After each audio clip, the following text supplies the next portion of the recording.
have a first aid kit for minor injuries. In the unlikely event of an emergency, please remain calm and follow the instructions of the crew. If you are asked to evacuate this vessel, please do so via the nearest available exit and in an orderly fashion. This is the end of the safety announcement.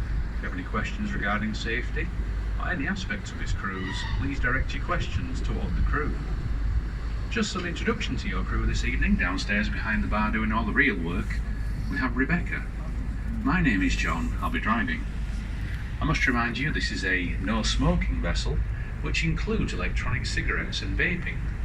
Thank you.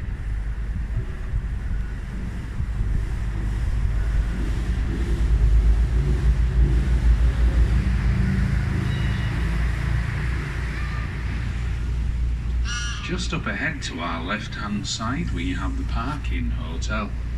When the Park Inn Hotel was originally built in the 1960s, it was called the Viking Hotel. That's because they found some Viking artefacts there when they were installing the foundations.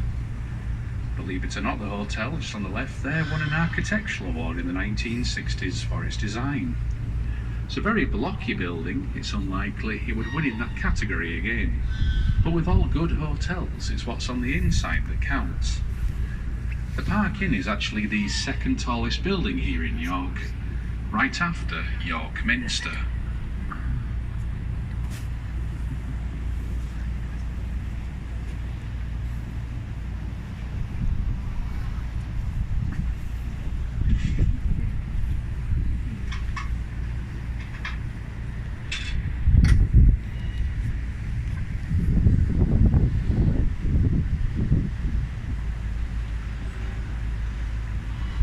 Over to our right-hand side we have a balcony. Under the balcony we have the remains of St. Peter's Wharf. Fish used to be unloaded here and taken under the buildings via the tunnels to the fish market, which used to be held on Coney Street, the next street over. These tunnels have since been filled in over time, sometimes by people, but mostly by the silt that come with the winter floods. Up ahead to our left-hand side we have the Aviva Insurance Building. It is a modern building, but the design is said to reflect both a castle and a cathedral.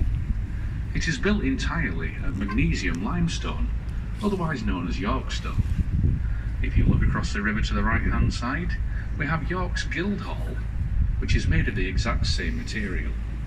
The Guildhall dates back to the 15th century, so you can see it does weather quite well.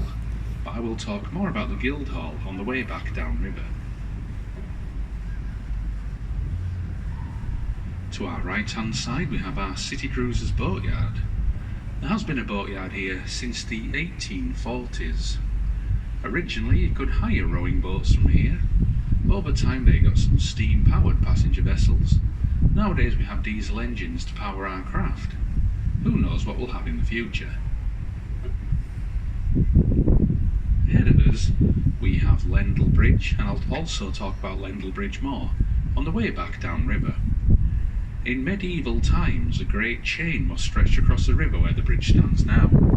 The chain was put there to stop merchants in their boats from trying to creep from the city at night time, as they were trying to avoid paying taxes on the goods they were carrying in the holds of their vessels. Also, any boats tied up alongside overnight had to pay a mooring fee. As soon as that fee was paid, the chain was released to sink to the bottom of the river. Then the boats could come and go as they pleased. As soon as we are clear of the bridge, if you look to your right-hand side, we have Lendal Tower.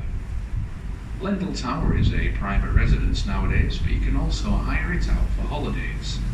It used to be the old pumping station here in York, where water was taken from the Ouse and pumped through the tower to some select addresses throughout York using hollowed out logs instead of the clay pipes we use nowadays, and the water was completely untreated, of course.